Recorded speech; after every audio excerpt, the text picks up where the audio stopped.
This is your announcer, Shannon Saint Mainframe, welcoming you to our IPA Livecast. Christmas is almost here and I'm very excited about the gift I got for Rob.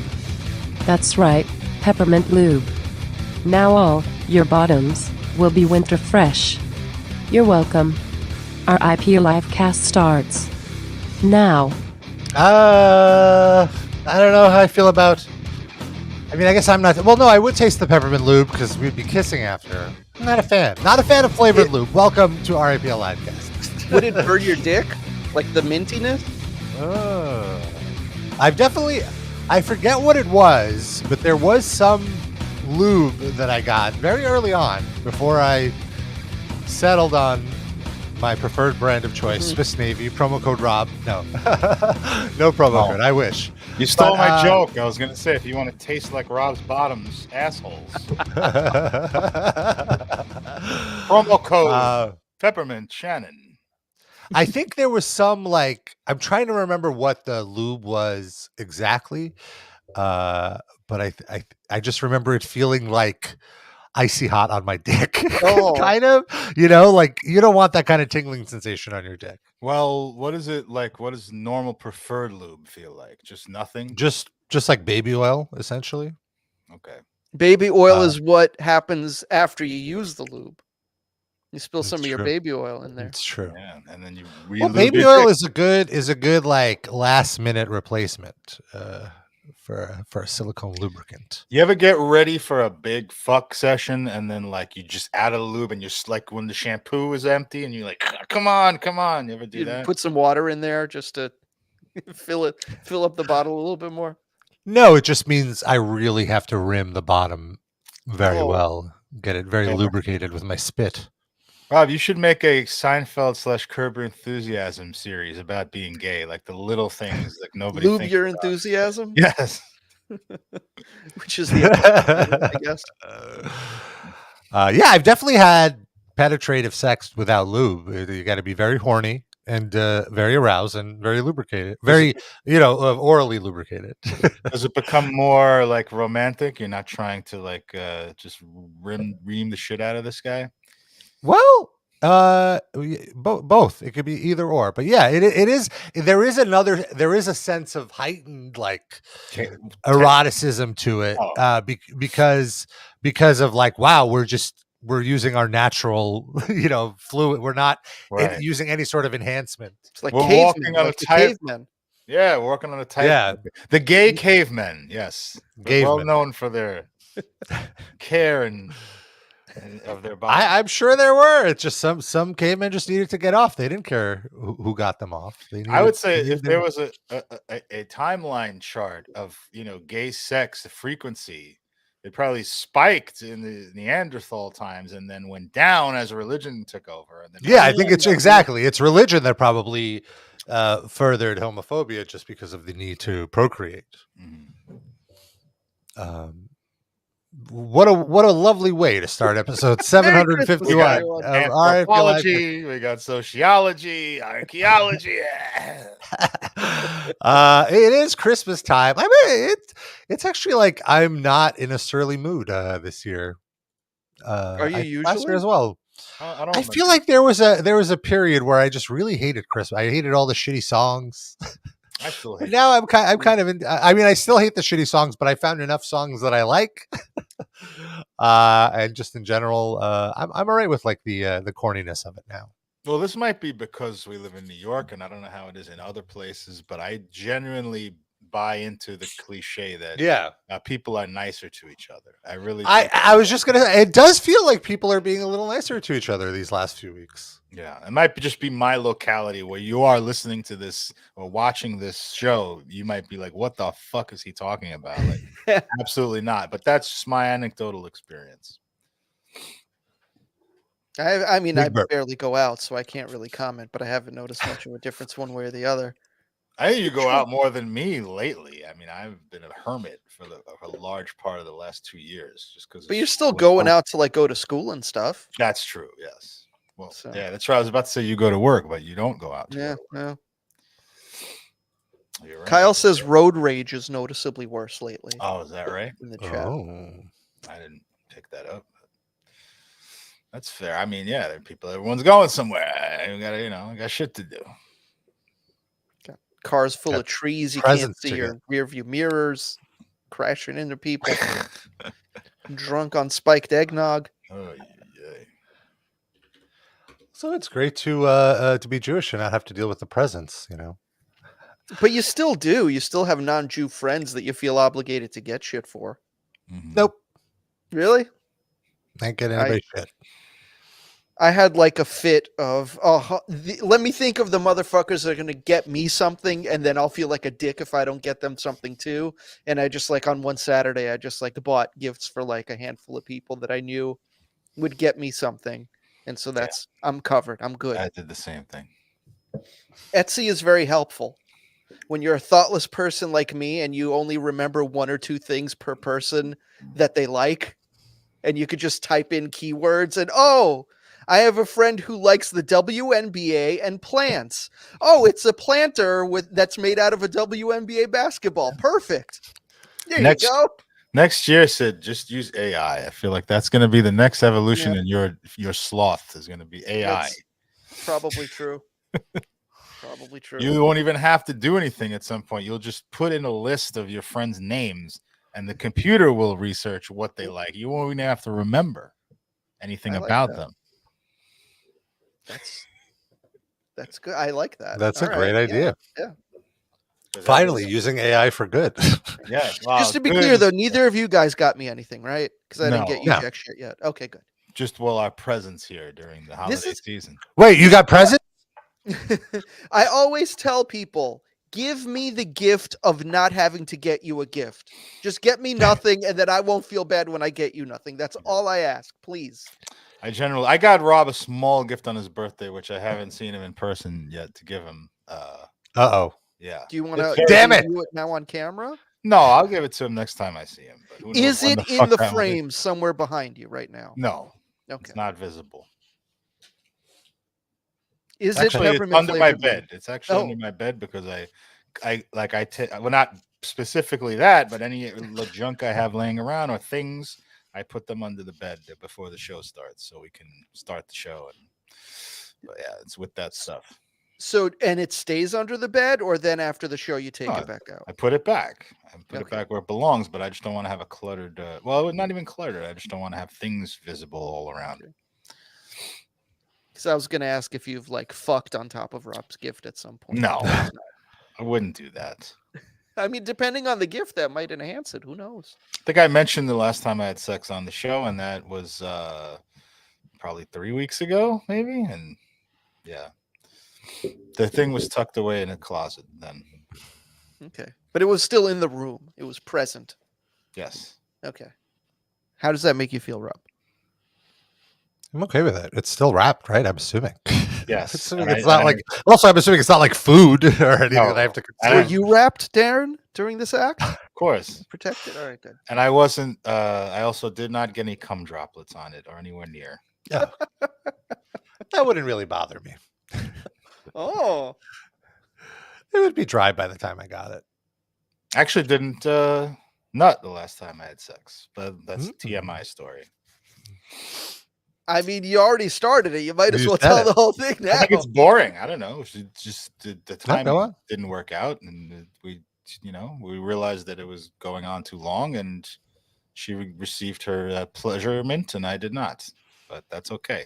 Did she feel guilty? It happens. I wouldn't say guilty. I think she was sort of the appropriate amount of apologetic, I guess. Was it her fault? I wouldn't say the word fault either, but she was the one that had to go. But this was known ahead of time, though, right? Yes, we did not reach our targeted. I'm okay with that because I don't like a rushed ejaculation. Agree. Totally I'd be like, it's fine. I would rather. I enjoy the journey just as much as the destination. I was about to say. I've discussed this on the show openly many times, but I am sort of wired differently, and I'm not really that horny for actual intercourse. Like when it happens in the course of events, I love it, but I'm not like, I'm happy to lay in bed and watch The Sopranos with a woman and cuddle. I like romanticism. I like all that kind of stuff. So if sex happens, it's good. If it doesn't happen, I'm okay with it. I don't really experience blue balls, except in like in real extreme cases. So in this case, you did not. No. Okay. I mean, I completed the festivities myself afterward, but not. Yeah. Okay. Did she like? Is there an IOU situation now? Yeah, I haven't seen her since then, but we talk. So you will see her again, and she will close. I'm assuming so. Okay. I don't. It's not like owed to me. I don't really. Yeah, there's no expectation here. A little bit. But I would suspect it would happen. I know what Sid's getting at, but I don't look at it even transactionally. What is your preferred way to finish, Darren? Inside the person, like masturbating on them? Like, how do you like to do it? Definitely not inside the person, because except when I was married, then it was right. Like, it's different for the straights, of course. But I'm more scared of just impregnation, But yeah. I do prefer that. Just all other concerns being out of this situation, that I do prefer. Yes. Gotcha. But other than that, it's whatever happens organically. Like if so a lot of times the woman will suggest a landing spot, and it just happens. Nice. That's always hot. Muffler suggests that she call in next week. She's a very shy person. Maybe we can have the listeners vote on where you should finish next time, and then I'll let her know on the show. I'll actually tell you a secret. I have not disclosed that I do a podcast to this. Oh, shit. For the best. I think that's okay. And I'm not being secretive. I just feel like I don't let people into that door, and women or even associates of male platonic, I don't tell them that until I know them very well, because there's like 15 years of my life, a lot of which can be taken the wrong way. There's a lot of aside from that, there's a lot of things that I'm not ashamed of at all, that I just don't think they need to know yet. Every intimate detail of my ex-marriage, they like, it's you a can lot. ease into that. Yes, I agree. They have to pass many hurdles before I disclose that. Oh, I do like this person a lot. Nice. So one day maybe she'll call in and we'll tell her. I wouldn't be against it, but it again, that has to be. I'm very cautious with that stuff. We have a new listener in the chat who clearly is not familiar with the show, because one thing he commented is rap battle. This is Wubfrub. And then another I don't know what that was in response to. Are you offering a challenge, throwing down the Lorna Shore is pretty dope, Wubfrub says. Is that true, Rob? Can you confirm? Lorna? How'd you know the name of the woman? How'd you know the name of the woman I was dating? Who is? I really don't know who that is. They're just like a newer deathcore band. Oh, okay. So what? How's that related to rap battling? Do they rap? These are two separate non sequiturs. That Wubfrub, I feel. I thought it was some type of Anthrax Public Enemy sort of fusion situation. Wubfrub digs them. He digs Lorna Shore. Okay. Is he in Lorna Shore? Is that possible? Is this just stealth marketing? Yeah, I mean, they're pretty popular. I don't think they need our help. Wubfrub, where are you from? This reminds me of when we did our Brooklyn College radio show, and people would just call in requesting like Jay-Z songs. Are you listening to the show that's now on your device? We don't really play requests, but I don't mind you asking, but we're not going to change our program. They probably just figured, it's a city college radio station. They pay their taxes, pay our salaries. So we should play whatever they ask for.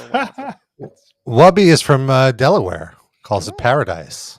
Wait, if the city was paying, why did I have to pay tuition? Did I get scammed? Yes. Well, they were subsidizing your tuition, right? It could be more. I see. Kyle asks, did y'all disclose your favorite album of the year already? I don't think we did. I'm not sure if you guys have one. I haven't really been listening to albums as much this year, honestly, but one that I really liked, it came out pretty late, is the new album from Health, Rat Wars. They're a great okay. industrial band. I really like them.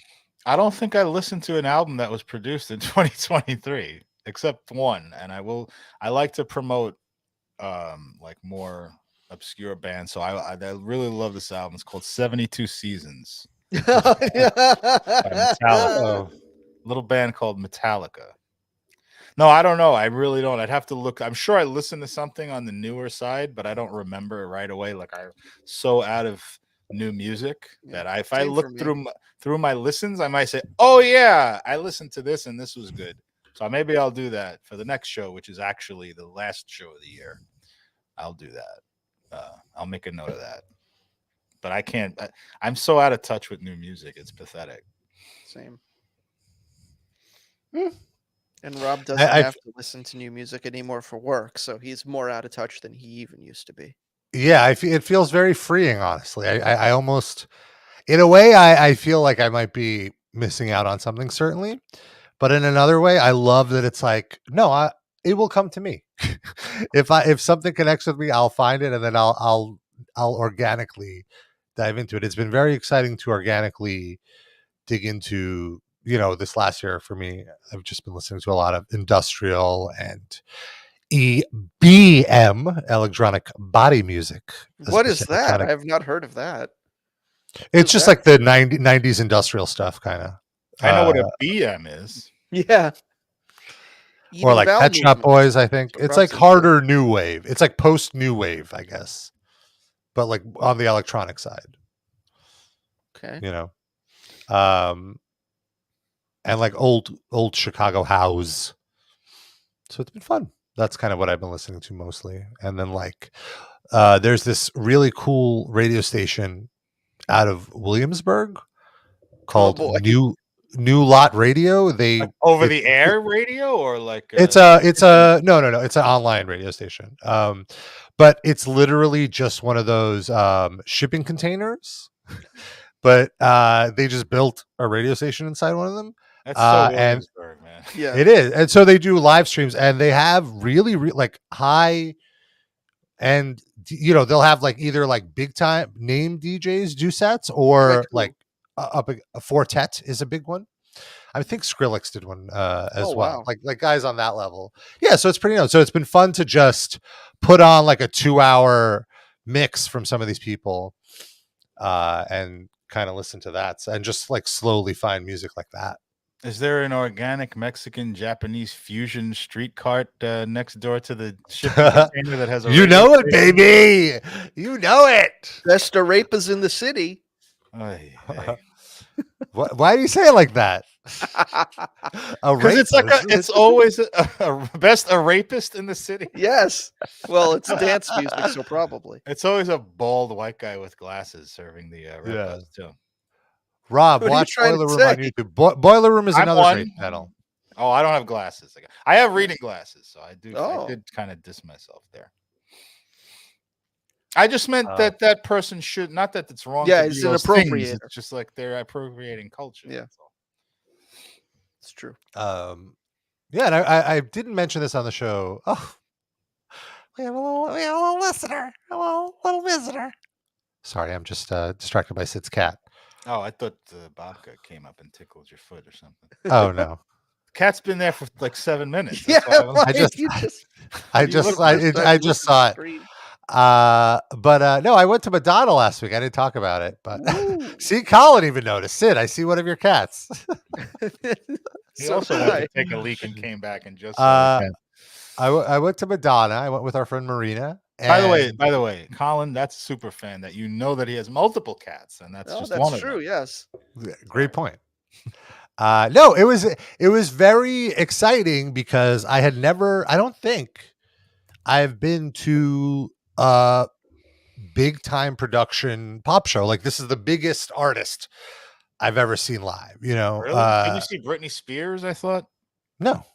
Oh. No, I've never seen her. I thought when I went to see Britney Spears in Vegas, you said you had seen Britney Spears also. Maybe I'm wrong. No, never. I didn't even know you went to see Britney Spears in Vegas. You saw that whole review? Yeah, it was good. I even talked about, I have nothing really against Britney Spears, but my ex-wife wanted to go, and we were married at the time, obviously. And I was like, whatever, yeah, okay, sure. Yeah. And I wound up really loving it. It was not just liking it. I fucking love it. One of the best shows I've seen. Yeah, I feel similarly here in the sense that, you know, it was not cheap. I will say though, I waited until the absolute last minute to get tickets, which would be 4 hours before doors when StubHub What? pulls all their mobile transfer tickets. So tickets were at the lowest possible price. So how much And I were got they? so the tickets were $250 face value, and I got them for $135. So I Oh wow. It's a That's gonna Hanukkah be good. miracle. Yeah. And honestly, and like I told my friend about it, and the next day she got tickets like a little cheaper in an even better section. So like it's totally like the lottery of how desperate somebody is to get rid of their ticket. Sure, I get that with sports all the time. Yeah, exactly. So the ticket said doors were at 8:30, and this was at Barclays Center. So I assumed, oh, this is awesome. Barclay, every show I've gone to at Barclays, 11 p.m. hard curfew. Not for Madonna. Not for Madonna. Because we get there and 8:30 comes and goes. And first of all, it's like 8:30 and we're there. And there's maybe like, I'm exaggerating, 20 people in the entire arena. You know, like there's barely anyone in the arena. And I'm like, did I not get a memo? Like, what's going on? I thought the show started at 8:30. So I started Googling. And many Madonna fans, without getting any sort of confirmation, there was an abundance, especially on Twitter, of people being like, "Yeah, you better get nice and comfy because she's not going on until 10:30. She's not going on until whatever." And then a person came and sat next to us who was a big Madonna fan. He was like this 60-year-old, gay guy, and he was like, "Oh, I've seen all of her shows. Yeah, who knows when she'll go on? The last show I didn't leave until 4 a.m. And I'm like, oh my God. It was at this point that I'm like, what the fuck did I get myself into? Like, I go to bed at like 10, you know? So 8:50 rolls around and finally a DJ comes on stage, and it's actually Honey Dijon, who is this trans woman who she did a few tracks on the new Beyonce album. And I've really been getting into her ever since I found out about her through Beyonce. And she's this really awesome DJ. And I had serious FOMO because she did like a whole rave set the previous weekend. And I only found out about it after she had performed, when like all these gay guys posted about it on Instagram. And I was like, I would have gone to this. But then here she is playing in front of Madonna. So I was very excited that I got to see her. However, for me, it was not the vibe to see a DJ set because I was seated, I was, in the bowl. So it wasn't like that rave atmosphere. And also I was starting to get a little impatient because I'm like, where the fuck is Madonna? I'm going to want to go to sleep soon. Madonna is still not even in the borough. Right? With all that said, like, it really goes to show what a great DJ Honey Dijon is, because I still got so into it. Like, even with my I guess it would be anxiety about like, where is she? When is she gonna end? When is Madonna? I was still like, you know what? Fuck it. This is really good music she's playing, and the sound was great. Was it just And, like, Madonna songs? No, it was just she was doing DJing, and then she would play a house beat and then put like Whitney Houston "I'm Every Woman" vocals over it, and the whole crowd would start getting into it and singing along, and the crowd is getting filled up. And the other thing about it is like, okay, she's gonna play half an hour, then Madonna's gonna go on. Half an hour goes by, she's still playing. 40 minutes goes on. I'm like, when is she gonna end? God damn it. Anyway, she did an hour DJ set, and again, I have to emphasize that it is a testament to her that like I wasn't losing my shit because of how good it was, that I was still enjoying it while being like, oh my God, it's fucking 9:50. Like, when is she gonna go on? Anyway, 10:45 comes on, and finally Madonna goes on, and I'm honestly a little relieved because I'm like, okay, I can make it. I don't have to go. But also I realized like I would literally be in bed right now, and I'm not drinking just because I did have a shot before I left, but ultimately I wasn't going to get drunk because I had jujitsu the next day. Wait, and I didn't before want to you feel left the concert or before you left your house? before I left my house. So honestly, by that point, it was gone because it has been Just like drinking 3 at home hours. alone? Well, no, I'd taken a shot, one for the road. Okay. I take a shot. Did you do that before? Wait, is that replacing bong rips in your party schedule? Oh well, I rolled some joints. So I when I got out of the train, I smoked a joint on the way to the arena. Obviously, by that point, I'm not stoned by the time the DJ set was over. I'm sober. So I went and I smoked up in the bathroom.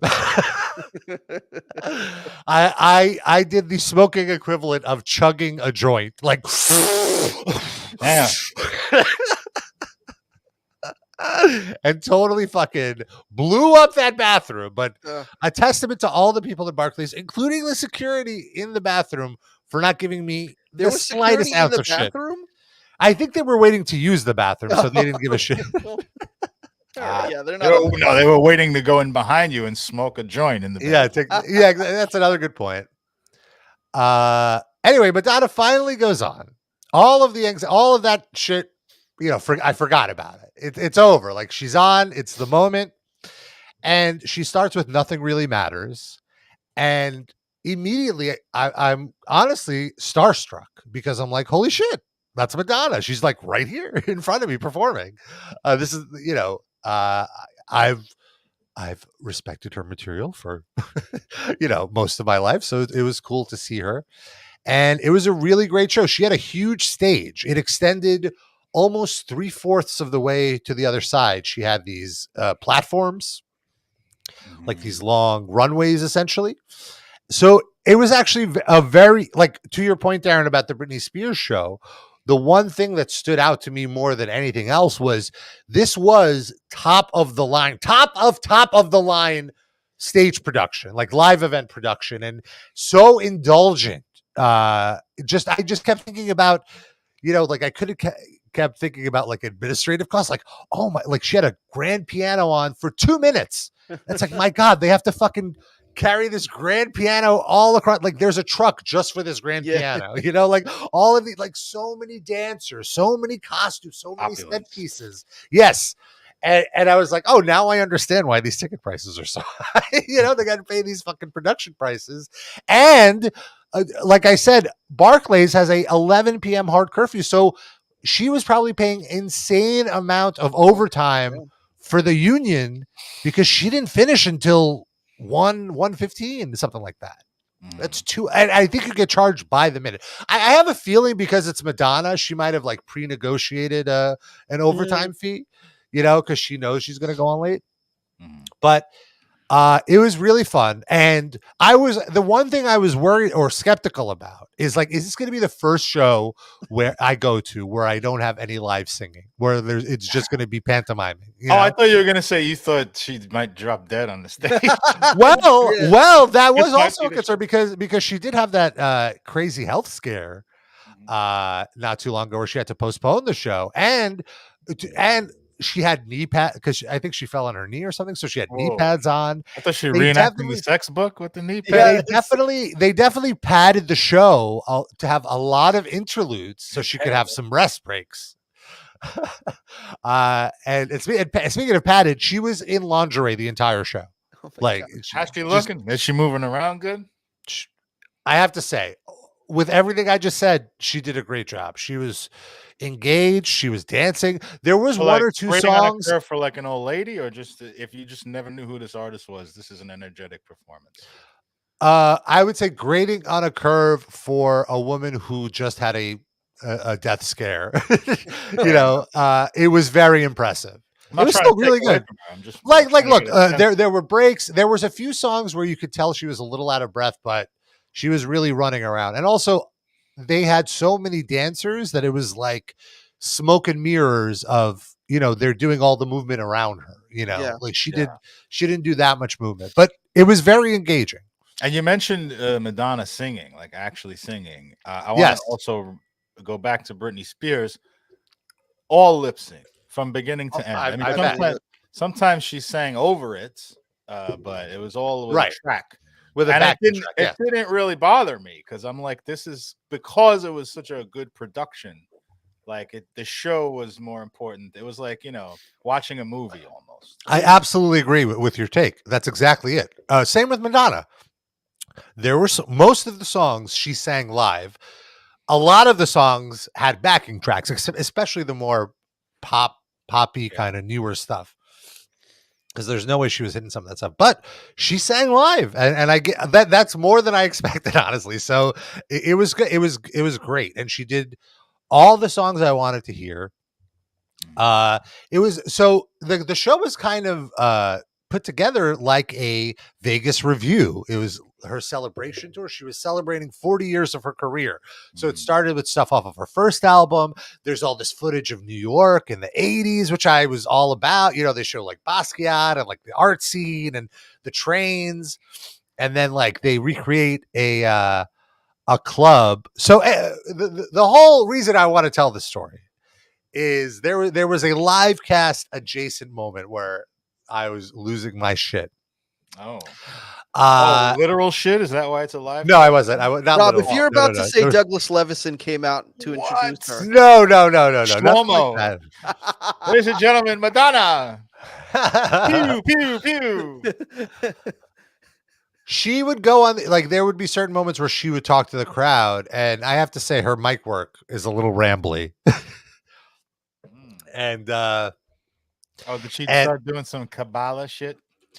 No, she did have this one little virtue signal moment of like where she mentioned the Middle East, but did not take any stance. She was like, "Oh, with everything going on in the Middle East, we're so lucky to be here. That madness." Very, but you have to stay clearly. It could have been read anyway. That was the brilliance of it. Madonna. And then there was a point where she put on a pride flag, and then the screen said "No fear." It was just like, what are you protesting? Sportswear brand? Yeah. Very bold stance by Madonna to be.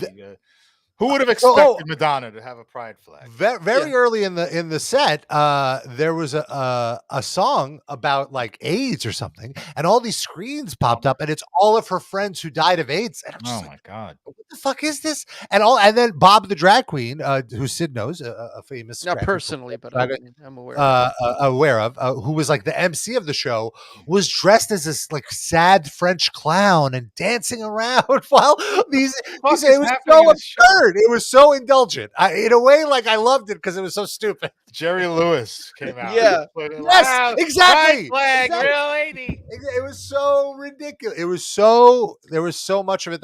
There was one song where she was being like heartwarming and reflective, and it's like, and then it was a slideshow on the screen of all the guys she's fucked in her life, like Sean Penn, Rodman. Well, that's why the show lasted Chris Rock, etc. Yeah, exactly.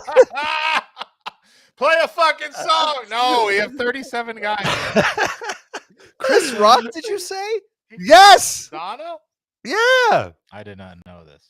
He was on the slideshow. Are you sure it's like she didn't run out 100%. and start putting down guys she wanted to fuck? Like, no, I mean everybody else was guys that you knew that she had a relationship. Are you sure this was a slideshow of guys she's fucked and not just upcoming performances at Barclays Center? They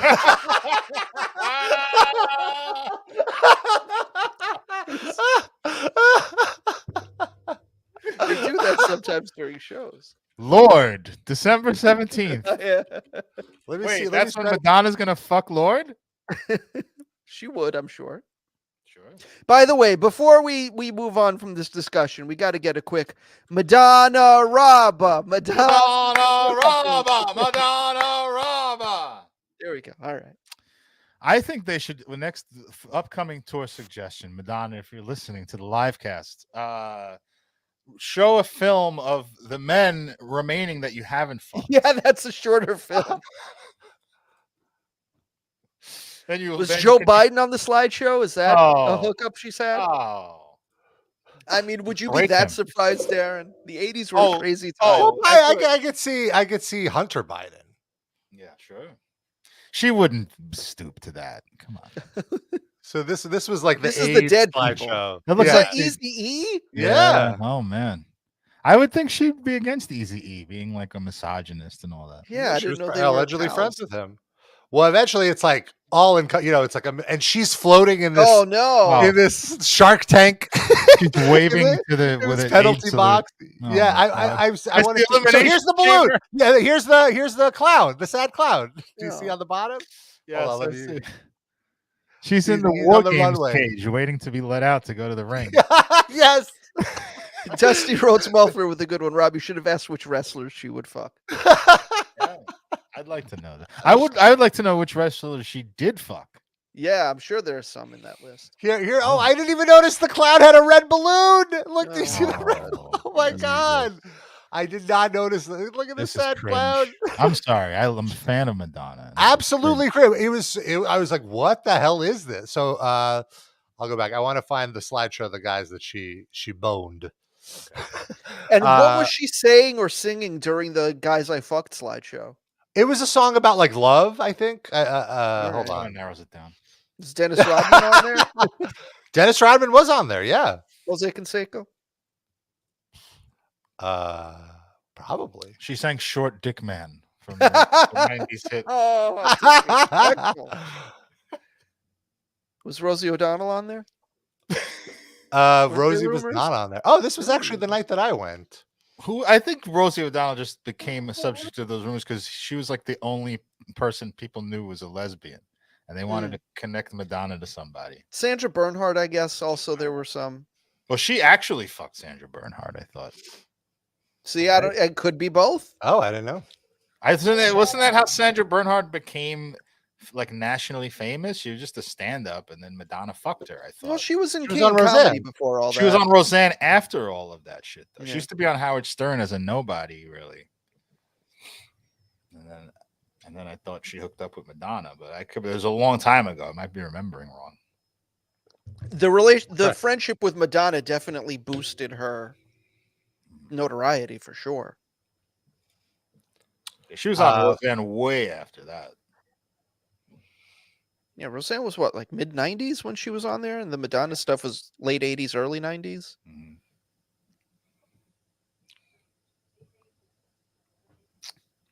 All right, Rob. Oh, I'm sorry.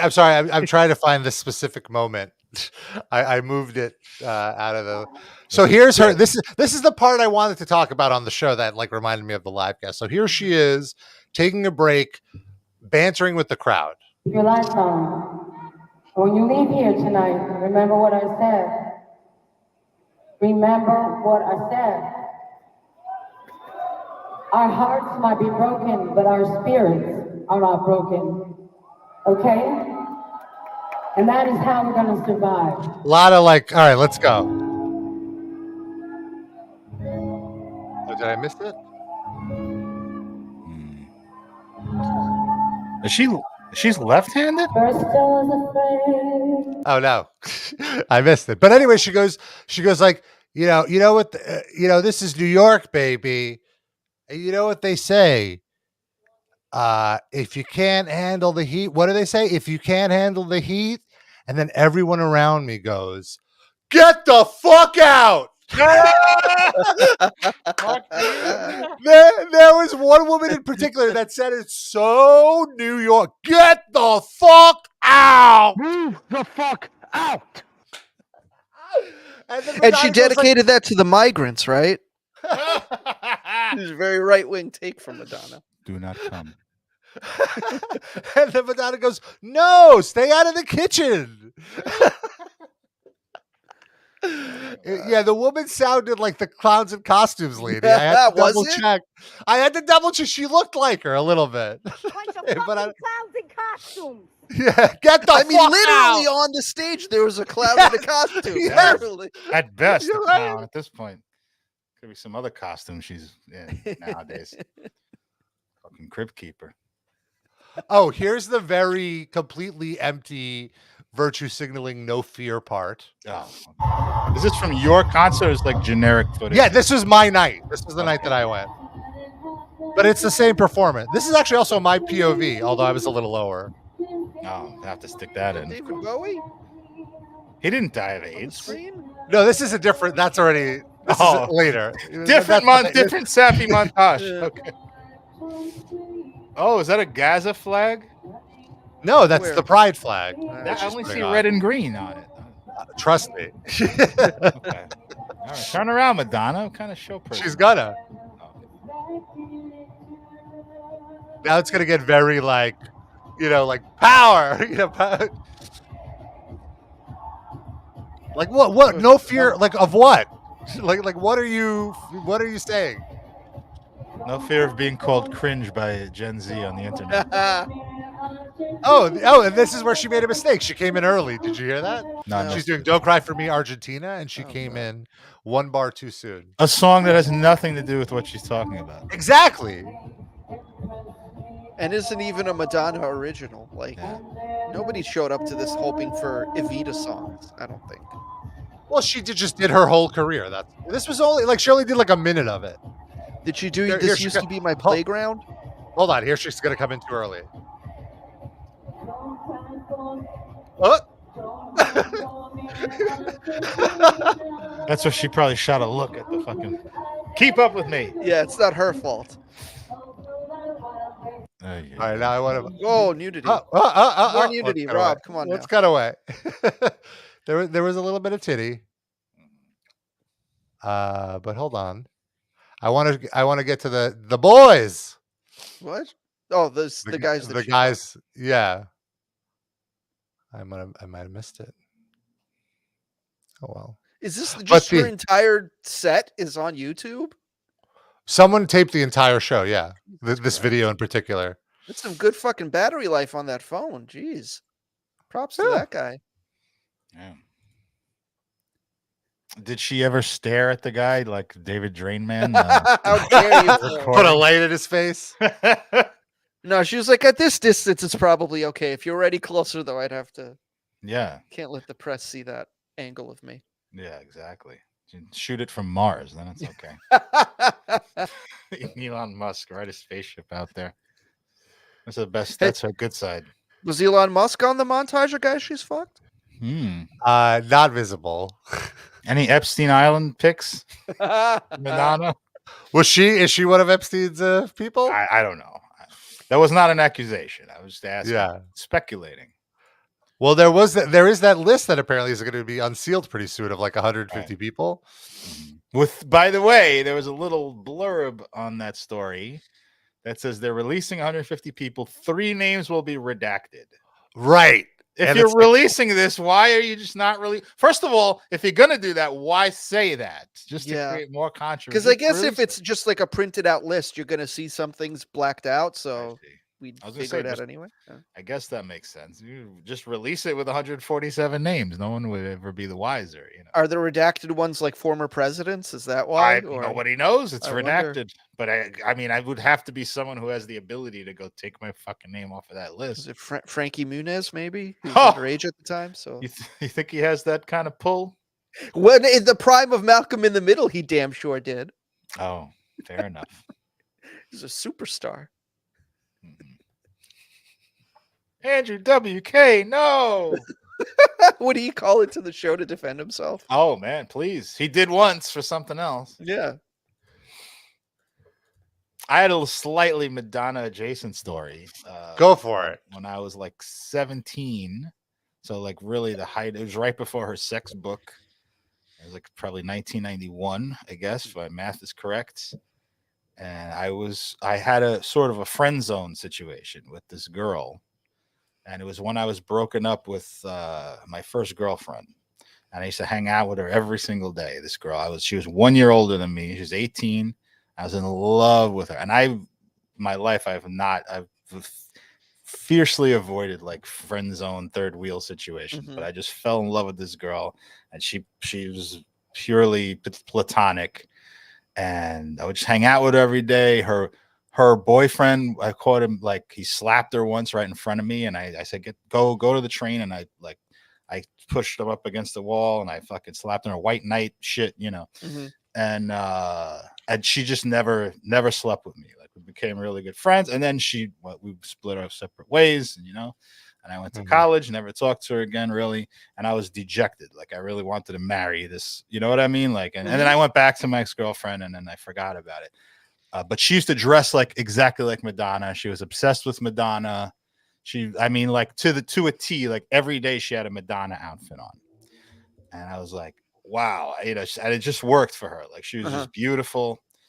I reconnected with her like in my 30s. Like, it was probably 2 or 3 years before I met my ex-wife, and finally hooked up with her. Like, I was released from the friend zone 20 years later, almost. Was it everything you hoped it would be, or was like whatever? It wasn't. And she didn't dress like Madonna. I would hope. Wasn't that fun? And you said she got breast implants, which you wouldn't like. Did she need them, or no? But she didn't need them in size wise. But she had a baby, and she felt like she needed it to be lifted. But also, she got implant. Like, it wasn't just tightening. Was the baby in the room when you hooked up with her? Of course not. Come on, I wouldn't. You put it in the closet like Rob's gift. If that ever happened, I would under the bed. Yeah, that's where we were fucking. There was no baby under there. No. No, I would never stand for that. If a woman tried to do that, I would not just say no. I would leave. That's disgusting. That's showing me that you're a horrible person. If the woman hid the baby, you didn't know the baby was there. Okay, how could I control that? Bathroom comes out and's like, "Look what just happened! You're a dad, Darren." Oh no, I don't think that's how it works. I think I'd be hip to the plan. Damn it! Oh, here we go. Right. Here. I found the interlude. Are you finished with your story, Darren? Yeah, that was just a little. Sorry, I don't think. I basically almost fucked Madonna. No. Well, that's great. I honestly though, I could have been on that wall. I'm very happy for you that you got this friend zone fuck. I think after all these years, that's big. Hang in there, guys. 18 to 20 years. Maybe the secret is take a step back. Yeah. Before you can take 2 steps forward. Right. So here's the part. She should lengthen the show even more and put people who fucked people who used to dress like Madonna. That would be the next montage. So here it is.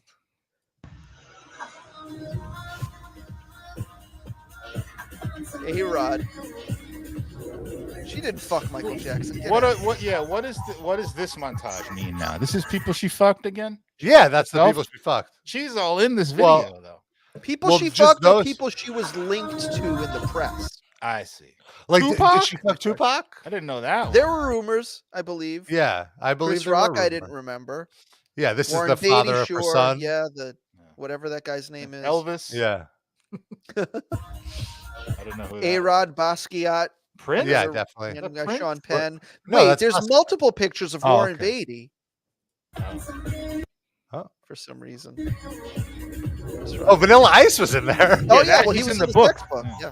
Yeah. Yeah, so this was during one of the transitions. Wait, was Guy Ritchie on that list? I didn't even see Guy Ritchie. He was. Very briefly. So fast. Did she fuck Cher? No, the slideshow is over at this point. Oh, okay. See, there's hard Guy to follow, Madonna. Come on. Is that Bill Maher on the left? That's Guy Ritchie. Oh, okay. See, there he is. Fucking Madonna was a real chore. Oh, Billy Zane she fucked? Wow. What? Is that? That's not Billy Zane. Who is that? I don't know, but I don't think it's Billy Zane. I think it looks like him. It is. I don't think that doesn't look anything. Okay, that's. Boy, that sucked. What? I mean, where do they have time to fit songs in here? Well, like I said, there's a lot of interludes, so she can get a breath or two. Taking hits from the also, most of the songs, she only played like a minute and a half of, like the first verse and the chorus, and then it would transition into another song. That's enough. Next one. Honestly, I was okay with it. I never had a moment to get tired, and like I have been listening to a lot of Madonna since the show, and a lot of the songs are repetitive pop song. It's just the hook over and over again 20 times. So I can understand in a live setting when you want to keep it moving, you just cut that stuff out. Now, give us a list of your top 3 most overrated Madonna songs in your re-listening. I could say. Well, the ones I know that I didn't include on my thing would be Material Girl, Like a Virgin, And I don't Like know. a Virgin is a great song. It's a great song, but Material Girl is her best song. I don't need to hear it. My three favorite Madonna songs right now are Human Nature, Hung Up, That's a good and what's the third? Let me see what's on my hold on, I specifically got to be Express Yourself. Come on, man. It's a classic. I do like Express Yourself is on there. By the way, my playlist name is Madonna Rava. I can do without the rap part in the Express Yourself. That's I love Express Yourself. Yeah. So okay. So the first everybody is the song that everybody, is everybody. No. Everybody, come on and dance and sing. I don't love that. Oh, it's been stuck in my head the entire time since the show. And just absolutely. My overrated Madonna song, True Blue, terrible song. Hate that song. Yes. Yeah, I don't like it. Cherish. Okay, yeah. What's the hook and Cherish? I used to remind me of your love, and Justify My Love, which is just her talking, and it's an excuse to like have her naked in a video. Yeah, that's fair. I like that. That and not erotica are like a good. Yeah, it's an erotica is more of a song. Yeah. Hung Up is really good. I want to listen to that. I've been listening to that Confessions on a Dance Floor, where she just did a disco album. Is Hung Up the one with Beautiful Strangers, the one with Mike Myers in it, right? Yeah, that's Hung Up is the one with the ABBA sample that she had to like beg them to clear. Did Michael Myers? Does she get stabbed at the end? With that dick. Ow! Yeah, he was not on that slideshow. Oh, falling out? Yeah, I'm not surprised. Somehow. Did he fall? Falling out literally? Like he didn't fit? Hot dog in a hole? Oh! She gets it tightened up, I'm sure. Maybe not when Michael Myers was around. That was like, she was feminist. Like, you have to accept my vagina. Is that what her health scare was? Was it a botched vaginal tightening surgery? Her vagina fell out. Yeah, to reinstall it. Dennis Rodman's cock fell out of her. They had to was in there the whole time. Dusty Rhodes Muffler says he didn't see any of the Beastie Boys in that memorial. Did she fuck all three of them? I mean, they toured together. I don't know that she fucked any of them, but they definitely toured together in like the mid 80s. Did she get Adam Yauch before he passed away? Got some of that Yauch cock? He seems like the least likely one to fuck. Actually, no. I think he's the most likely. Is the least likely one. Who? Mike D Adam would Yauch, be the least likely. Adam Yauch. I'm sorry. MCA would be the one, I think, right? He's the one that's fucked the most celebs that we know of. Yeah. Really? Well, I mean, he was with Ione Skye. He's with Kathleen Hanna now. Ad Rock. He said MCA.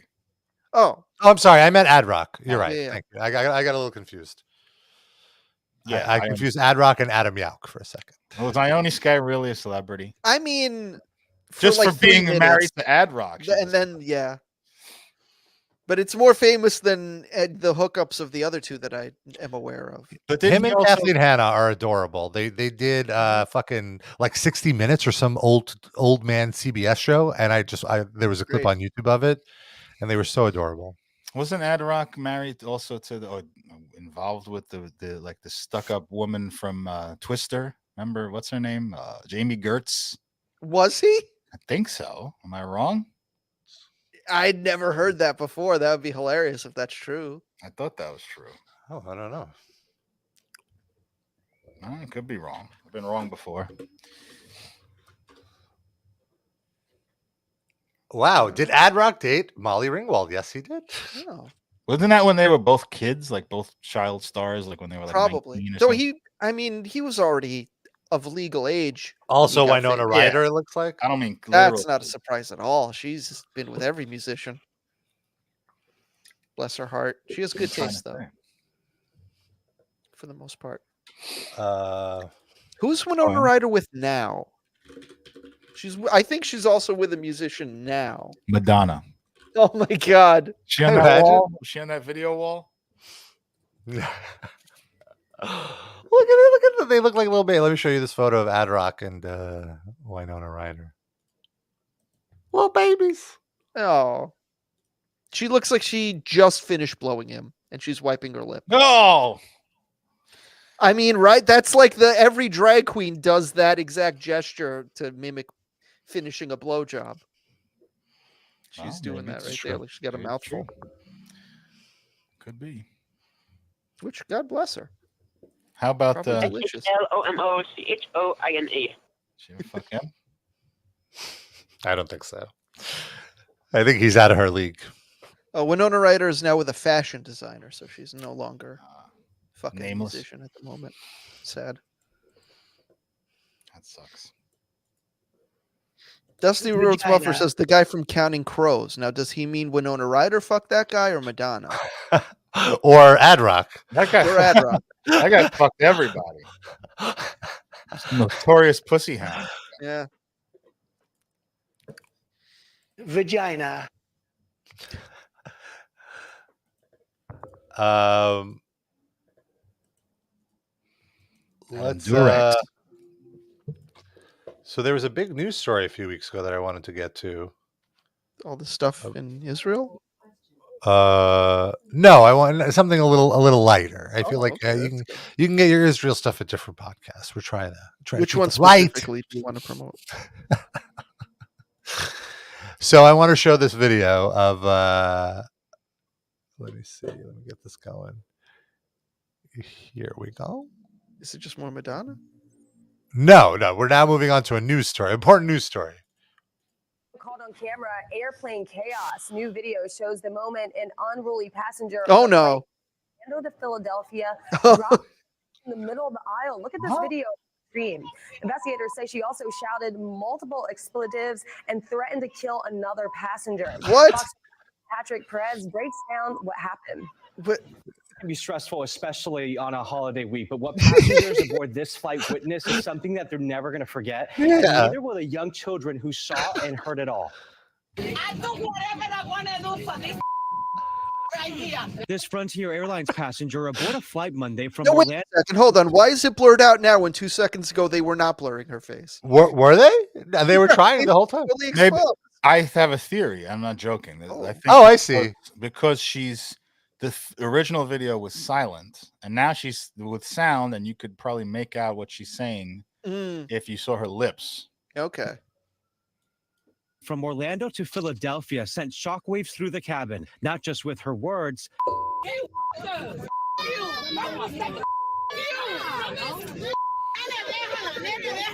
but also with her actions. I believe she wanted to use the bathroom. Are you serious? It's like that was like the somebody like the audience reacting to Saved by the Bell kiss right there. But wait, did she just drop her pants but not do anything, or did she actually squeeze one out? Let's find out. I feel like that would be the headline. It was a complete shock. I couldn't believe what I was witnessing. Lorette Miller was one of dozens of passengers who watched this woman's woman time to shine. expose herself and yell expletives at others. I don't give a no. You. I gotta go pee. The only thing that I've Gotta ever go experienced pee. before was a medical emergency on a plane, and this completely took the cake. Julie Hartman says the woman's unruly behavior started before the flight even took off. The lady that showing put her this pants if it's down blurred. wasn't happy that she was asked to sit in her own seat. She'd apparently sat in someone else's seat. But it escalated as the plane was landing before the pilot could even park at the gate. Oh, this was in the air? Passengers say the woman wanted to get off the plane first. When that didn't work, she asked to use the bathroom, but the Pause flight it, attendant please. did not allow her to. If this woman is asking you to get off the plane first, just let her get off the fucking plane first. Yeah, like I'm sure everybody's okay with it. Yeah, what are you doing? Well, you gonna make her sit in the plane another 20 minutes? Harass people? She might take a dump in the middle of the fucking Seriously. floor. Too. Ridiculous And soon decision. enough, other passengers chimed in. I do whatever I want to do. And nobody's gonna stop me, not even you. If I have to kill you, I'll kill you. Oh my God. The flight attendant just stood there, Mentally kind ill. of just with her arm blocking to get to the cockpit area and just watch this whole thing happen. Eventually, the woman was seen getting off the plane and walking freely outside the terminal. Fucking, what's supposed to do? Arrest her? How dare she? No security guards, no police officers, which tells me that nothing was done there. Well, what are they supposed to do? I just couldn't believe She's just being what I was. loud. I'll do whatever I want to do. And Lauren says she reached out to Frontier Airlines after witnessing all of this. Now I have a first person video. It's not blurred if we want to watch it. Let's see. Oh, I heard that woman was on Madonna's video wall. Oh, yeah. Wow, Madonna really gets around. The golden shower section. Yeah. Deleted from the sex book. Wait, are we sure this woman wasn't Madonna? Maybe this is why she was late to the concert. Way too zoftig to be Madonna. Now. I'm ready to be on. Let's see this ass. Let's rate the ass. Oh, blurred. I don't give a fuck. No, fuck you. Fuck you. I gotta go pee. I mean, look, sometimes you gotta pee. You never Wait. This poor guy right there. Was the bathroom occupied, or why? I assume couldn't she go so. pee? This is a great question. But if the bathroom's occupied, then who is she mad at? Like, that's just is what it like. They're I'm not very- yanking the person out to let her go pee. That's the. Yeah, I have a it's question. Very confusing. Yes. Okay. So this is something you might see on YouTube Shorts or whatever, like, you know, just the exploitative shit. Why is this on like Fox 35? Why is this news? Right. That makes no fucking sense to me, that you have to have an anchor sit there and go, today on an airplane, a very serious situation as a woman. But this is like, there's so much shit happening in the world. Just this mentally ill woman behaving badly on a plane is like the centerpiece of your 30-minute newscast. Like, that irks the shit out of me. Like, not defending what this woman did, pulling her ass out on a plane, but like, I absolutely agree with you. She's just a mentally ill woman having a hard time. Like, leave it the fuck like, alone. yeah, was anyone injured? Like, did the No. plane have to like do an emergency landing? Of course not. Like, I feel the same way when they show, to your point, Darren, of like, you know, petty crimes. Like, oh, this person robbed a Walgreens of like $80. It's like, why does his face need to be plastered over the entire city's newscast over this tiny, like, and like, clearly this person is, you know, in trouble and he needs help. Right. And it's just shaming them, you know, Sure. for ratings. It's so gross. And they have these reaction shots of like the people giving the interviews who are on the plane as if they're talking about the Unabomber. Like, you know, what the fuck? Yeah. It's just a woman that snapped. I mean, and it's not a good moment for her. It's embarrassing. I don't support what she did, but like, give her a fucking break. Like, it's over. Like, get over it. Yeah. But either way, it's good that we showed the video. Oh, it's hilarious. But this is like, to me, this is the context for it. This is Livecast content. This is not Fox News at 10 content. Okay? Right. This is a funny show where we show funny shit that happened. Yeah. It's a funny event that happened. We're not saying like this woman's a fucking criminal or like, look at this horrific scene on an airplane. You know, it's a funny video. She behaved in a funny way. I honestly, I'm perfectly fine with disappointed she people didn't actually laughing at it. Yeah, I'm disappointed she didn't actually pee on the floor. Yeah. Like, so really, she barely did anything. Like, who really, when she pulled down the pants, like, how many people actually got a view of what? Like, it was like half a second. I mean, that ass, though, is kind of like, I don't know how you could miss that. That was, if you're listening on audio, I mean, that thing takes That's a big ass. She's It's a a big ass. grandma. The woman was It's a probably like Rikishi ass. grandma. She Yeah. looked like In her 60s. she might have been attractive like 30 years ago. I'm not gonna lie. Like, she's old past her prime for sure. But She had that's what Yolanda it is. Saldivar energy. I think she looks better than Madonna Lena. today. Well, all Sorry. natural. Yeah. If I had to choose Rob? between those two, Yeah. physically. I feel like Madonna drop probably her pants knows- at any point and pee on the stage. She's in She wasn't wearing probably. pants. So. She was just wearing Yeah. No That's diapers. true. probably. You can't answer that question about Madonna because she never wears pants. Exactly. But on the plane coming here, she Yeah. pulled something very similar. She just sits on a private jet, so there's not like random people filming her. She gets to She had- have her tantrums in private. She has a room on the upper deck of her plane where she pulls her pants down. Like it's only no pants. And they're allowed. If you wear pants, you get kicked out. And if you play your cards right, you end up on her video wall afterwards. Now I want to see that woman dropping her pants on that Madonna video. Dusty Rhodes Muffler asks if I fucked this titi. I did not. Titi meaning it's a Spanish word for auntie. Oh, I thought he was quoting our old That's my titties, drops. baby. Yeah, that's my titties, baby. Yeah, maybe. I assume we called her a titi because she's an elderly No, Puerto Rican. you're probably right. You're more likely right than I am. She's definitely a titi. My titi Gloria or something, you know. It's like when we would say our Tanta Helen, or, you know, in Jewish culture. Before we wind down, I want Darren to reenact this latest Dave Mustaine quote. Oh no, I'm scared. Oh, what's that picture of him, by the way? Could you pop that on the screen while I do this? So this was a Zoom interview, and I guess this was his camera angle, and he's doing that thing where like the background is out of focus. Yeah, it's not pleasant. But that's, I mean, the rest of it should be out of focus. So I don't have to look at it. There was something else. Someone on the Discord said like, "Oh, he's starting to look like somebody else." Do you remember what it was, guys? It was a very astute comparison.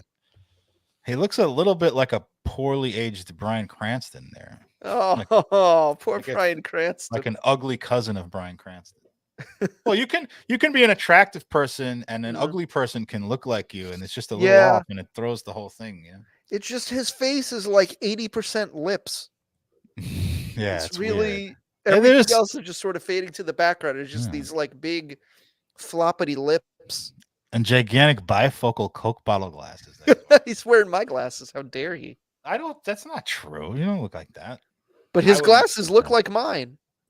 Maybe it just fits your face better. Different face shape, yeah. I would hope so. Your glasses look normal to me. Okay. In a new interview with the SDR show, Dave Mustaine was asked how many Megadeth albums he thinks he has left in him. He responded, "I was talking about that the other day. If it takes 2 years between an album, let's just say it does if I'm able to put them out fast. It'll probably be 3 years. But let's just say 2 years." This is a wholly unnecessary, Dave. Get to the fucking answer, please. "And I put an album out. We've still got a year left on this one, at least. So that'll take us into 25. We've got all kinds of anniversary tours that we're planning now. Rust in Peace is going to be 25 years old, I think, or 30 years old next year. All kinds of shit like that." Good, great promotion. I'm sure come see us celebrate all kinds of shit. The record label must love that. I'm pretty sure it's 30 years, right? Because it's 94 it came out. Oh, and the Rust in Peace is 91. Oh, 91. on their tour, it's going to be a video wall of women that Dave told to plug their vaginas. So the 30 years already passed. I'm just saying, I remember they did maybe like the 20-year anniversary of Rust in Peace, and I went because that's at the time that was my favorite Megadeth album. No, it was also my favorite Metallica album What at did the you just say? And I remember I was so disappointed at how unable he was to hit virtually any note. So 10 years so later, I can only singing or playing the guitar? Singing, specifically singing. I can't imagine how much. Well, I think by now they've tuned it down. They're trying to accommodate his voice, but brutal. I said I think the video wall is going to be stills from David Ellison's jerk off video. Oh my god! And then, if we get ready to go into the studio, let's just say it takes a year to do that. That's 26. Another 2 years. That's 27, 28. Then we go back into the studio. We do 2 more records. I'll be 70 by the time 31 comes around now. This is like a PowerPoint. The guy just asked him a fucking simple throwaway question. He's still not done. The 62-year-old musician continued. "Now, do I think I'll be able to continue making music? Because of the advancement of modern medicine right now, stuff like med beds, apparently referencing the conspiracy theory that secret beds exist that can miraculously heal humans and extend life. What? Is that a thing you guys have heard of? That's an aside that never the heard of writer put in this article. I've Yeah. never heard of this. And all of the crazy new developments they've made for people with different chronic illnesses, me with chronic pain and with the cancer, it's in remission. I don't act like poor me because it's not poor me, man. I won. I fucking won. I beat cancer. And I'm going to keep, this is all in the article. Yeah, by the like way. who This is even?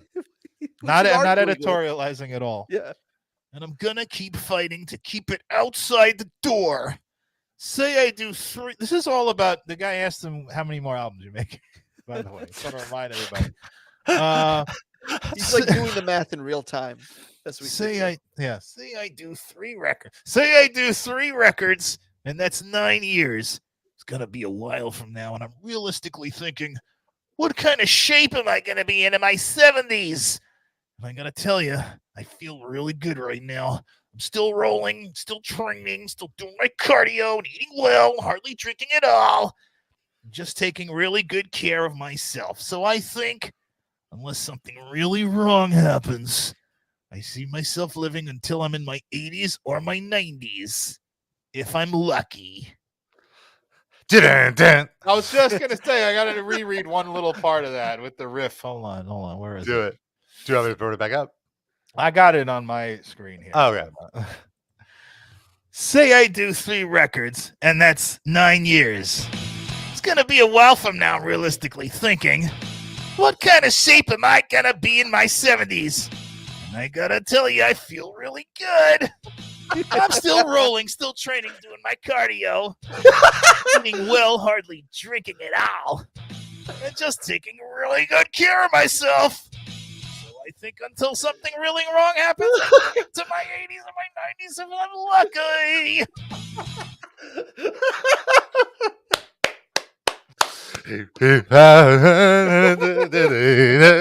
Oh, I need to clip that part so we can put a little on it at the end. That was so good. That was great. Do a sequel to Sweat. You should do Sweating Bullets too, like Metallica does with Unforgiven. And just like, well, me now, I'm 80 years old. Thank you. Now I've got osteoarthritis. Yeah. Sweating because he's going through menopause. Someday you too will know the high level estrogen thing that I have.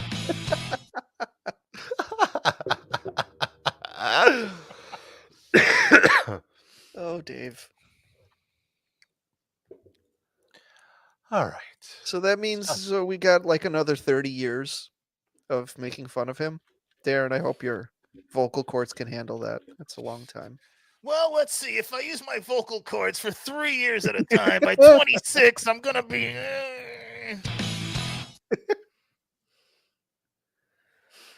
Hey. Guy just asked me a simple question about my vocal cords. I roll out a fucking PowerPoint about 2031. How old will I be? Let's see. In 2034, I'll be 70 years old. 60. Oh, man, that makes me really sad. My birthday's 10 days away now. Oh, 9 days away. And I feel like when one more decade passes, I'll be 60 years old. God damn. That's frightening. Age is just a number, Darren. No, well, well, Rob, you're an extremely positive person, and you're extremely good at also another good quality you have is that things roll off your back easily, like negative things. They happen to you just like anybody, but you sort of incorporate them into life and you find solutions, and that's a good quality. I think I'm much better. I cope. I'm much better at that at my age than I was 20 years ago, but I still sometimes it's an internal struggle. Yeah. No, I'm with you. I mean, it's easier for me to say that the dude, like I'm right there. You know, I just turned 40, right. And I sort of had that, but then I was just like, no, like I'm the happiest I've been in my life. You know, I like was getting somewhere with that. I was going to say, all right. the first thing I was going to say is that Rob, you're actually an inspiration to me since having known you for a long time, but more over the last 10 years as I've seen you grow as a person. I feel like you've taught me to be more accepting of negative things in life and have a positive outlook about them. So I thank you for that. But also, I still have a devil and an angel on my shoulder, and there's a lot of times. Yeah, well, we're Jewish, right? Yeah. And I think, oh God, this fucking sucks. Or like I just said, I'm gonna be. It's a thought that rolls across my brain, but like older me would obsess on it, like fuck. And now it's like, well, that is a bad thing, but there's also this good side of it. And there's nothing. I just want to make my 50s into my 20s. You know what I mean? I was just gonna say that means you have 10 years to live the fuck out of your 50s, so that when you turn 60, you can be like, man, this last decade ruled, Yeah. And I had someone, I like to do this thing. It's a little corny, but like when somebody asks me my age, I usually ask them what they think, and then I'll give them, it's like a game show. I'm not deceiving them, but like I make them make a guess, and then I tell them the correct answer. Like The Price is Right. And I've been doing that as well. The last few times, not one person has guessed higher than 35, which I'm very pleased by. Nice. Like the last half dozen times. So to be fair, I did not shave. I shaved a lot. This week I didn't shave, so you see a lot of white. But like during the school semester, I basically shaved just every day because I was like conscious of sitting in a room full of 20-year-olds, and not that they even would say anything, but just in my mind, I was like, let me just look as young as I possibly can, just to not feel like an old cringy old man, And people just think I'm way younger than I am, so I'm very like sort of gratified by that. I have a little bit of youth to squeeze out of this old husk still. Yeah. Let's talk about our Spotify playlist, the RIP Livecast music break. You could check that out. Do a search for it on Spotify. You can find it. We have a playlist every week. We add songs to it, and it's quite fun. We have over 600 songs, 40 hours of music in there, so you can get your party going good. My song this week, last week on the show, we discussed jazz music, and you guys mentioned how you didn't like jazz, and I specifically mentioned this one jazz drummer who I've been very, very into lately called Nate Smith, and specifically his album Kinfolk 2 See the Birds, which came out last year, which I really, really liked. I wanted to play a song off of it, which featured what's his name, Vernon Reid from Living Colour, and it's the heaviest song. It's like the most metal adjacent jazz song on there. It's almost Meshuggah. But turns out when this album came out, I already included it on the playlist. It's deep. Lamb-goated yourself. So instead, I picked a more traditional kind of jazz song, but a very, very fun song. And I'm curious what you guys think about it if you have a chance to listen to it. I won't. I'll listen. But Darren, Darren, you let him. Yeah, you speak for the both of us. And then, Darren, what did you pick? I picked Christmas Time for the Jews because we were recently talking about this. It came up in the Discord. This is the SNL sketch song. What was it? The 90s? So 2000s? I think early 2000s by Robert Smigel. It's just a song about what the Jews do when all the Christians are celebrating Christmas. It's very nice by the original Darlene Love, who sang many Christmas hits, as Rob can attest to. He's a big Darlene Love mark. This song actually got me into Darlene Love because to my point earlier, now it's coming back to me. I hated Christmas music. I hated the corny sentiment. And then, I heard this song and I was like, wow, this is great. Like I want to hear what this is parodying, like what this is parodying is what I want to listen to. So I got into Darlene Love and that Phil Spector album, which, let's separate the art from the artist in this specific instance. We just talked about Dave Mustaine. Yeah, because the Phil Spector Christmas album is the best Christmas music you will hear. A Christmas Gift for You from Phil Spector is the album. It's a 45 loaded, pointed at your face. That's the gift of Christmas. Yeah. And this is where I discovered Darlene Love and the Ronettes. And they're so good. And Darlene Love is incredible. Every year she went on Letterman and performed the song. What's the fucking song? I can't even think of it now. Baby Please Come Home. Great Christmas Baby Please Come Home. Which I think is the best Christmas song because it's so orchestral and huge. and she has such a powerful voice that she still delivers. Like I'm always tempted to go see her perform at City Winery, see it up close, but I never seem to make it work out. There's also a great story about how Robert Smigel, who wrote that sketch and animated it, wound up getting Darlene Love to do the show. It was like sort of there was a time conflict, and they did a mock-up of the sketch with another person singing it, like hoping that she would do it, and they just kind of blocked the sketch with the other person singing, and then she came in at the last minute and did it. And amazing! It's a whole story. Is an article about it of some big magazine. I can't remember which one. If you Google it, you can find that. But it's a whole story in and of itself, how the sketch came to fruition too.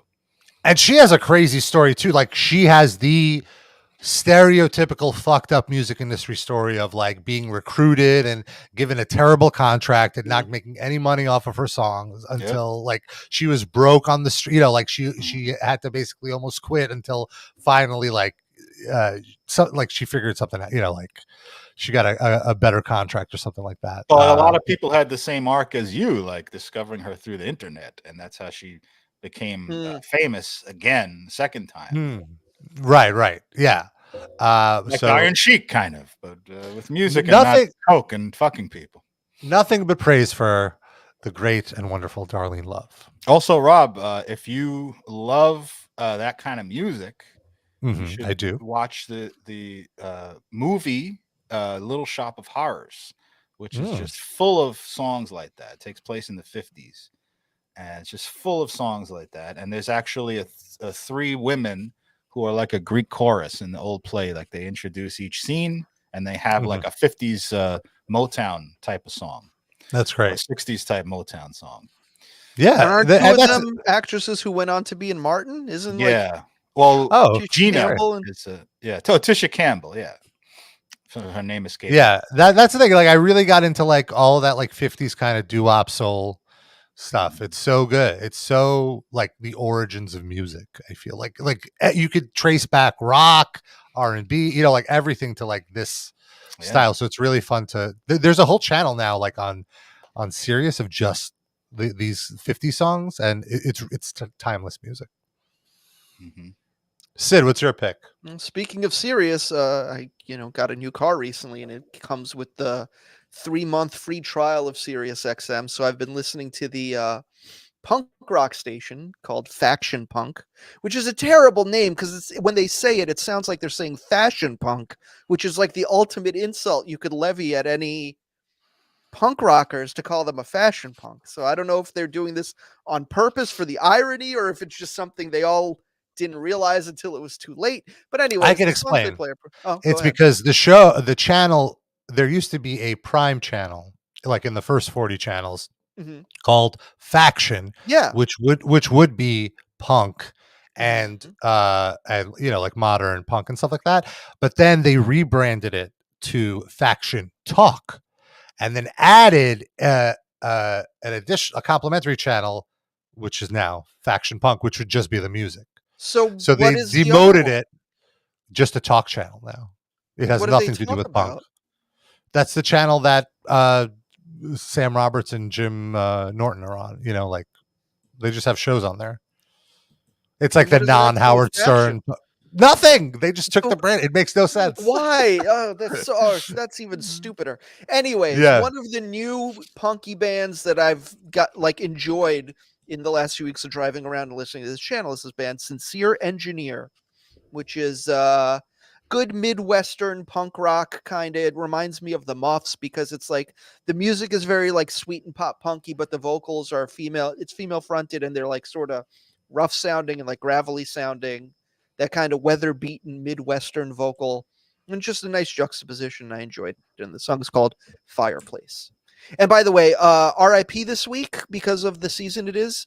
I just want to remind anyone who's feeling hungry this weekend that reindeer is protein. In case you're in a pinch and Rudolph is all you have available, go ahead and take a bite. It's fine. Fuck him. Yeah, you do that too. Oh. You know where you could stick that nose. Rudolph got some booty. Ask consent. Use that peppermint lube.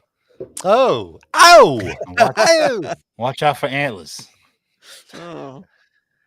I also want to mention our Patreon. If you need yourself just a little bit more RIP Livecast, you can hit up our Patreon, patreon.com/RIP Livecast. Get 2 bonus episodes every friggin' month. We have over 4 years of bonus episodes, watch-alongs, listen-alongs to classic shitty albums, classic good albums. Listen along. What else we have? We have roundtable discussions about movies. We have bonus episodes where we just go through naughty links that we don't feel comfortable doing on the free show because we'll get pulled off of YouTube. We have So we have it's the slightly more explicit. Hall of Fame for Livecast Yes. memes. That is my favorite thing that we do on the Patreon, which is the Livecast Hall of Fame, where we induct people or memes or phrases or videos that we constantly reference and kind of go through the history and revisit. In them. I depth. think we do very in depth. I think we have like 6 episodes from the Hall of Fame. We might need to do a new Hall of Fame pretty soon.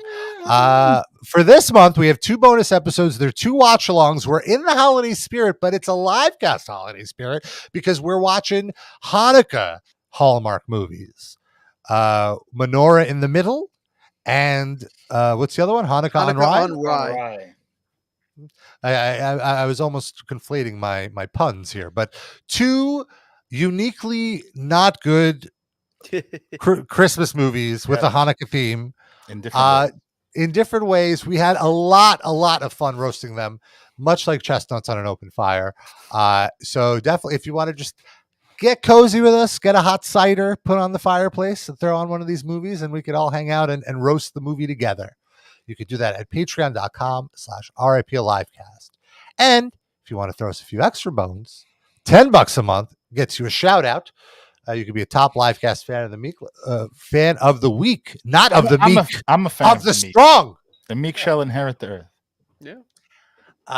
And that's the name of a Little Shop of Horrors song too. No. Ties of that back in. How should we do these? Should we do it as Dave Mustaine guessing these people's ages in 30 years, like what they'll be in 2030? Sure. If you want to do that math, go for it. Oh, I don't know how to. Oh, me or Rob?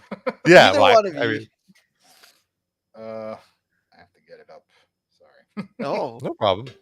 And I want while Darren finds it, I want to mention if you do, if you still want to support us and obviously don't have the money to throw around, totally understandable. The best way to do it is to leave us a rating on one of these podcast apps and join our Discord. Come hang out with us. Go to riplivecast.com. There's an invite link there. You could be in the chat with us whenever you want, and we'd love to get closer to you, get a little more intimate. Yeah. Well, let's see. Eric and Benjamin, Dan Arf. I'm 71 years old in 2031. Let's see how many plugs and vaginas we'll have done by then. Oh. Well, anyway, moving on. Shishits and Hugo likes tacos. Let's see. If I make 14 albums a year for the next 3.5 years, that's going to be 21 albums. 21.7 divided by pi is Lando Danks. LaCroix, let's see, 2034 divided by the number of CIA agents I have. That's, of course, 71.357. Accordion, Scotty H. Aaron, Douglas, who are you, Levison? Let's see, divided by the gravitational pull from time-like curves. As you all know, my friend Alex Jones knows that they cause cancer in frogs and turn them gay. Anyway, happy Christmas, everybody! Did you mention Mindy Mayer's Kippa? I did. Did I not? Oh, maybe I did. Mindy Mayer's Kippa, this is a special holiday shout out for you. I'm going to make a special album for you. It's only going to take 17 years to produce, and I'm going to be 83.5 years old. It's going to come out on February 30th, 2097. Awesome. Thank you so much for tuning in. We'll be back next week, a little earlier than usual if you want to listen live. What's the time, Sid? 10? I believe 10 it's a.m. 10 a.m. 10 a.m. Eastern. So if you want to do a super early wake up with the live cast on the West Coast where most of our listeners are, we love you. We kiss you. Bye-bye. Super early for me on the East Coast, too. Yeah.